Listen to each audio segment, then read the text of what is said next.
a nossa experiência de fé vai nos dizer que Deus criou todas as coisas, as visíveis, as invisíveis. Deus criou toda a realidade e, portanto, é Ele quem dá sentido a todas as coisas.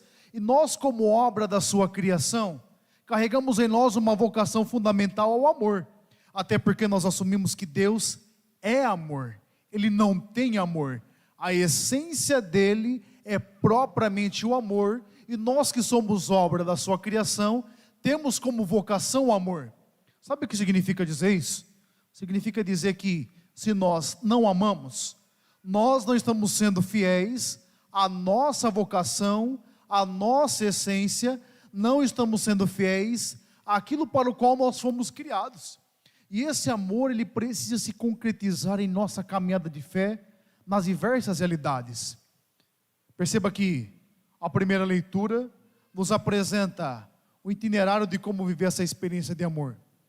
Dois eventos foram fundamentais na história do povo de Deus, não somente esses, mas de maneira muito especial esses: a libertação do Egito e o exílio da Babilônia. Tanto que esses dois eventos, recorrentemente, eles voltam nas Sagradas Escrituras, eles voltam constantemente, porque marcou muito o povo. Perceba que se inicia a leitura do Êxodo que nós acabamos de ouvir, dizendo que é preciso respeitar o estrangeiro. Deus falando. E por que respeitar? Porque também o povo foi estrangeiro no Egito. Ou seja, a experiência de sofrimento, vivida no amor, tem que nos levar a ter compaixão do outro. Gente, nós não podemos ter dó das pessoas. Ter dó é um sentimento que diminui muito o próximo. O cristão tem compaixão. Tal como Jesus, quando via as multidões e sentia compaixão. Porque compaixão é a capacidade de sofrer com o outro, de sentir a dor do outro em você e, portanto, se unir ao outro no momento de dor, no momento de dificuldade. E o que o Senhor espera de nós é que as experiências de dor que nós tivemos nos torne compassivos, nos torne alguém que tenha compaixão daqueles que estão experimentando a dor. Olha, não podemos ser como muitas vezes acontece. Já viu aquelas pessoas que, quando vê alguém sofrendo, falam, tem que sofrer e sofrer mesmo. Assim, porque eu passei por isso, a pessoa tem que passar para aprender. Não é bem assim, gente. É importante que nós saibamos interpretar o outro à luz do amor e sermos compassivos. Isso é fundamental em todos os nossos relacionamentos, sobretudo naqueles que não são mais íntimos e próximos. E essa experiência de amor que o povo viveu e que nós vemos no livro do Êxodo, levou o Senhor a pedir que eles não utilizassem de usura. O que acontece nesse tempo do povo? Não é que o Senhor pede que você não empreste dinheiro, ou que você não tenha esse tipo de atividade. O que acontece é que nessa época, o povo que pedia emprestado, gente, eram as categorias mais vulneráveis. A viúva e o órfão não tinham amparo nenhum, até porque perdeu o marido, e o órfão por não ter pai, por não ter mãe, era alguém que não tinha suporte da comunidade. E que, portanto, quando não se tinha recurso, o dinheiro que se pedia emprestado, o valor que se pedia emprestado, não era para necessidades secundárias. Vamos ser sinceros. Hoje tem muita necessidade que a gente tem que é secundária, não é verdade? Coisa que não é propriamente essencial. Aquele povo que pedia emprestado, pediu fundamental para viver, gente. Não tinha condição. E por que o Senhor chama a atenção da usura? Porque aqueles que nada tinham, não tinham possibilidade quase de ter. Então, como não ia conseguir pagar, logo virava escravo. E o Senhor se compadece daqueles que são injustiçados. Olha, pode ser que aquele que injustiça alguém, que é propriamente o que executa esse trabalho de injustiça, pode ser até que ele tenha certo sucesso momentâneo, mas Deus sempre toma parte dos injustiçados. Os primeiros padres da igreja diziam que Deus jamais nega alguém que foi injustiçado, porque a injustiça brada aos céus, sobretudo a injustiça cometida aos mais pequeninos, aos mais vulneráveis.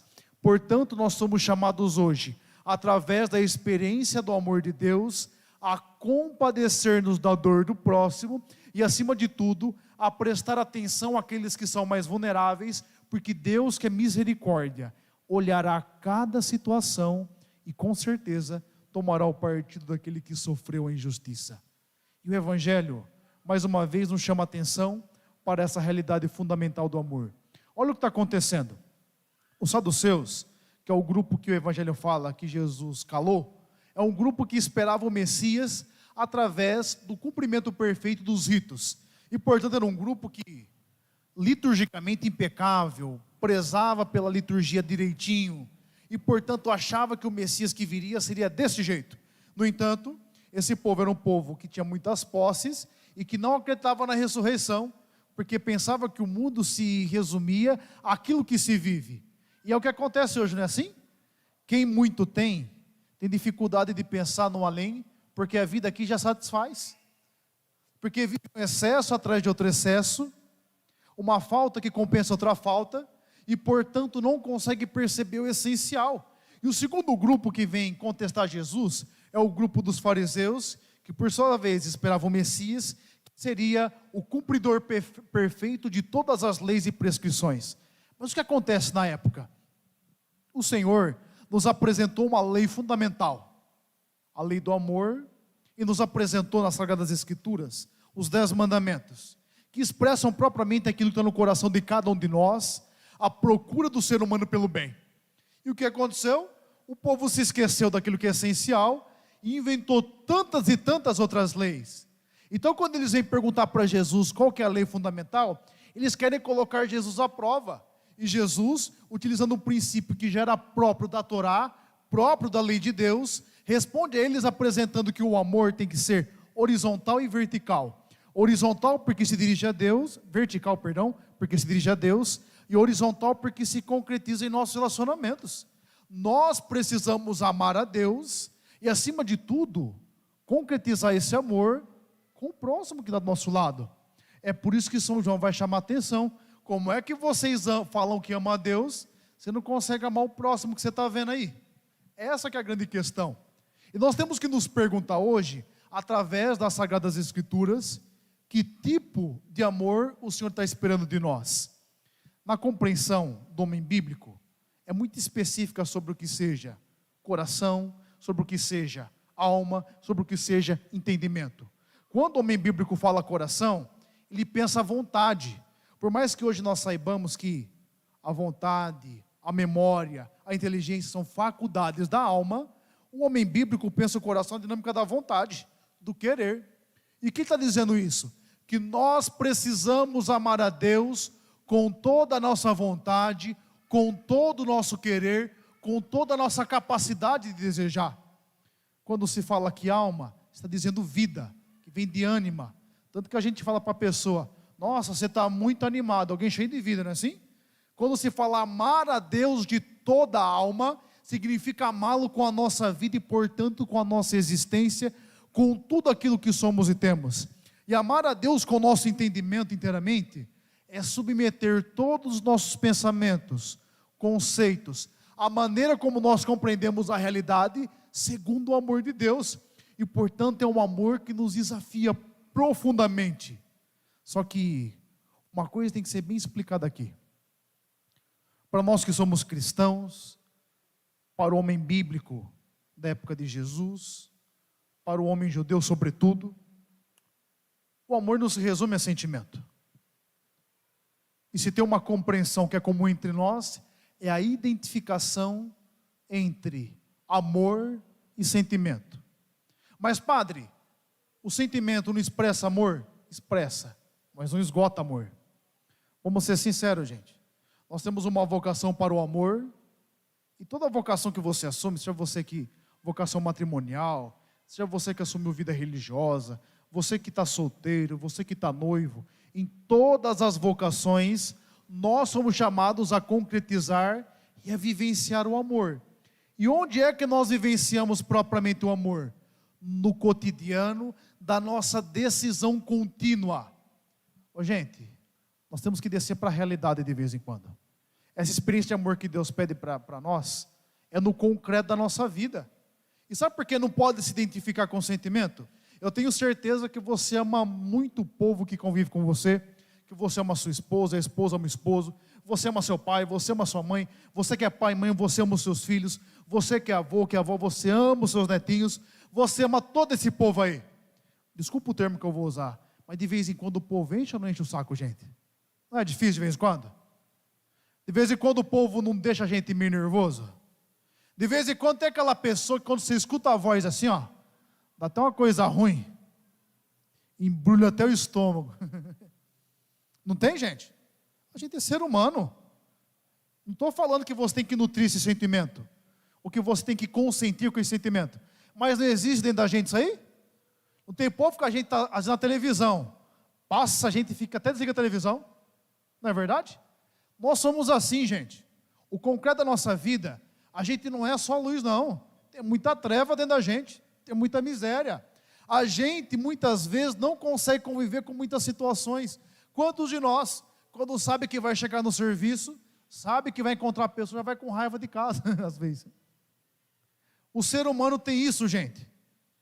E será que nós, por experimentar isso, não amamos? Não podemos fazer experiência de amor? Porque eu vou lhe dizer, essas realidades se administram, elas não somem da nossa vida. Porque nós sempre teremos uma experiência que vai contra aquilo que nós queremos. Gente, entre os santos acontecia isso. Você sabe que na época de Santo Agostinho, ele e São Jerônimo não se dava muito não. E tinha uns conflitos de um falar bravo com o outro. Acontece, gente. A grande questão é que nós não podemos aceitar isso como normal e não podemos dar a resposta do mundo. Porque a resposta daquele que assumiu que existe um amor a Deus que se concretiza no próximo, precisa ser diferente, gente. No mundo, nós podemos até não aceitar, mas entender porque não tem os mesmos valores que a gente. A competitividade excessiva no mundo de competição, a gente sabe que é desse jeito. Vamos ser sérios, a gente sabe como que é. Sabe como que é o ser humano, a gente sabe como que as pessoas às vezes se aproximam para puxar tapete, não é assim? Esse é o mundo real, gente. E é nesse mundo real que nós temos que amar, e amar de maneira real as pessoas que convivem conosco. É por isso que amor não é sentimento. Qual que é a resposta de amor diante de todos esses quadros? Não reagir segundo a atitude da pessoa. Você pode até sentir algo que não seja bom, mas não nutrir esse sentimento, mas você não pode responder à pessoa segundo o seu sentimento, mas segundo os seus valores e princípios, porque as emoções são instáveis. Você acorda cada dia de um jeito, não é verdade? Tem dia que você acorda mais feliz, sabe por quê? Não tem porquê. Tem dia que você acorda mais triste, tem dia que você acorda mais disposto, tem dia que você acorda mais indisposto. Tem muito hormônio dentro de nós. Então o ser humano, a nível de emoção, a nível de sentimento, a nível de afetividade, é diverso demais. Mas não pode ser a nível de princípio. O que você sente não pode condicionar a maneira como você vai agir. Porque todas as vezes que nós fazemos isso, nós fazemos besteira, gente. Tem uma história do monstro Jonas Abib, padre Jonas Abib, fundador da Canção Nova, que ilustra muito bem como nós precisamos vencer as diversas dinâmicas da nossa vida. Diz que uma vez a Canção Nova estava em obras e chamaram o padre Jonas para dar uma benção. Chamaram o padre para ver como estava a obra, mostrar. E o padre Jonas foi lá, colocou um clésima preto, bonitinho, foi arrumadinho lá. Ele foi de padre mesmo, que ele ia dar a benção lá. Chegou, estava tendo a obra, e tinha um rapaz mexendo no cal, mexendo massa. E quem mexe com massa, suja, né, gente? Quem aqui já ajudou o pai ou a mãe, ou quem trabalha assim, sabe que não fica limpinho? Sai poeira, suja, fica tudo branco. Perde roupa preta. E o padre Jonas sentadinho lá, esperando a hora de dar a benção. A pessoa pegou e sentou do lado dele. Que sentou aquela sentada forte, ainda, pum. Aí subiu toda aquela poeira. Ó, gente, isso que é o padre Jonas come muito santo falando. Ele falou, minha vontade era abraçar assim, mas dar aquele murro de cima para baixo, assim, com toda a força. E parece que quando a gente está com raiva, a gente fica até mais forte, parece? Você dobra a mão assim, você quase quebra os dedos. Aí disse que a vontade foi essa. Ele levantou, abriu os braços e falou assim, ó, pode abraçar aqui, meu filho. Termina a obra aí. Abraçou. Já pensou se a gente fizesse um pouquinho mais disso, gente? Já pensou se o padre dá um murro? Imagina. Se bem que tomar o murro do Padre Jonas, fala, tomei o murro, mas foi do Padre Jonas Abib. Gente, fica feio demais. E na nossa vida também não é assim? Quantas vezes você chega lá em casa, aí você vai escovar os dentes. Você pode perceber que a pessoa que gosta da pasta até o finalzinho assim, ela casa com aquela que aperta no meio. Não é assim? Aí você chega, você vê aquela pasta apertada no meio. Acaba com a sua manhã já. Custa ser só apertar a pasta. Eu sei que a vontade é apertar o pescoço do traste. Aperta rezando uma Ave Maria. Fala, Nossa Senhora, pode levar. Não tem importância não. Eu vivo sem. Mas passa, gente. Sabe por que eu estou dizendo isso? A raiva maior que você pode sentir, sabe quanto tempo dura dentro de você? 30 segundos, gente. O problema é você dar vazão a isso. Que não dura 30 segundos, dura uma discussão inteira. Aí você lembra da briga de quando você estava namorando ainda. E está com 50 de casado. Esse é o ser humano, gente. E como que é a experiência de amor? É não responder na hora, gente. Às vezes é esperar. É falar assim depois, que você está com o pai, assim, meu amor, aperta a pastinha assim, porque eu gosto desse jeito, vamos brigar não? Depois você vai apertar, você fala, porque você vai correr o risco um dia de eu apertar o seu pescoço. Fala dando risada assim, ó, que dá mais medo, viu? A pessoa quando fala essas coisas dando risada, você fica com medo. Aperta. Eu brinco porque são coisas simples da vida, e o amor tem que se concretizar. Sabe por que o Pai está falando isso, gente? Nós somos seres que têm necessidade de sentido. Tem ou não tem? A gente quer saber por que está no mundo. Parece que a gente acorda só para pagar boleto, tem vez, né? Parece que acorda cedo, recebeu, não tem mais nada, porque está tudo comprometido. A vida não é só isso. Nós precisamos concretizar essa experiência de amor. E é no cotidiano. E sabe por que em casa é mais difícil concretizar? Porque em casa não tem máscara, gente. Em casa a gente sabe quem a gente é. Aqui o Padre Jonas é desse jeito. Em casa eu sou pior quando estou em Américo lá. Até hoje. Eu só não brigo mais lá porque eu não moro mais lá. Se eu estivesse lá, verdade. A casa nossa é o melhor local de saber como está nosso caminho de santidade. Porque é ali que a paciência é testada. É ali que quando você fala alguma coisa, o povo sabe te irritar, não é? E é ali que tem que se concretizar a experiência de amor. E nós precisamos trazer essa palavra para o nosso hoje. Quantos de nós perdemos a dinâmica do cuidado? E o amor implica cuidado. A gente convive, mas não consegue mais perceber a pessoa que está do nosso lado. A gente tem que começar a cuidar, gente. Olha, nós somos a geração que vai remediando as coisas. Remedia. E aquilo que nós fazemos com a nossa saúde, nós fazemos com o nosso relacionamento. É aquela brincadeira que eu já disse para vocês. Quando você está com dor de cabeça, o que você faz? Você liga para o médico, né? Marca uma consulta. Ou você toma um remedinho? Na vida não cabe remedinho, viu, gente? Remedinho, às vezes resolve. Mas o problema fica. Na vida nós precisamos aprender a cuidar. A cuidar de quem está com a gente. A expressar o amor em todos os momentos. Em todas as situações. Nas coisas simples da vida. Portanto, durante essa semana, e de maneira especial hoje nessa missa, apresenta a Deus aquela situação mais difícil que você tem para amar. O que você tem de mais difícil a dizer à pessoa que você ama. Evidente que nós precisamos conversar, precisamos apresentar para a pessoa aquilo que está nos machucando, mas a gente precisa também algumas vezes deixar para lá, esperar o momento certo para fazer, para concretizar essa experiência de amor no nosso cotidiano, a fim de que a vida em Cristo seja mais leve, não menos sem exigência, leve no sentido de ter o único fardo que é o amor. Daqui a pouco nós faremos nosso ofertório, nos preparando para participar da ceia eucarística. No ofertório, como o padre tem dito, nós colocamos sobre o cálice o vinho e uma gotinha d'água. E o padre pede numa oração interior que Cristo assuma a nossa humanidade, ou seja, que a esforço de nossas mãos seja entregue a Deus e que Ele divinize aquilo que nós fazemos. Olha, a liturgia hoje vai pedir que a gente seja amor. Eu sei que ao longo da sua semana, muitas vezes você tentou e não conseguiu, e talvez você tenha conseguido fazer tudo. Você vai ofertar para Deus isso aí, e vai se comprometer nessa missa a ser um pouco mais amor, a ser mais ouvido, a conseguir ouvir quem está do seu lado, perceber quem são as pessoas, porque o amor é uma realidade que frutifica, e quando frutifica, frutifica para o nosso bem. Portanto, feche os seus olhos, abaixe a sua cabeça, e neste instante do amor e da misericórdia de nosso Senhor, apresenta-lhe nesse momento o profundo desejo que você tem de ser essa presença de amor, essa presença misericordiosa. Se você está num momento da sua vida que você está muito cansado, estressado, esgotado, e que portanto não tem conseguido dar as respostas que normalmente você dava, de carinho, de afeto,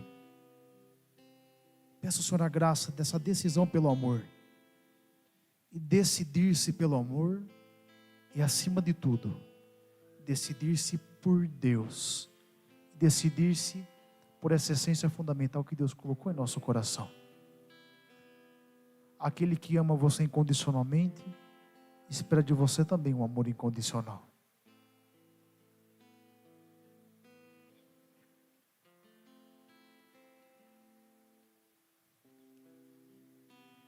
Amém?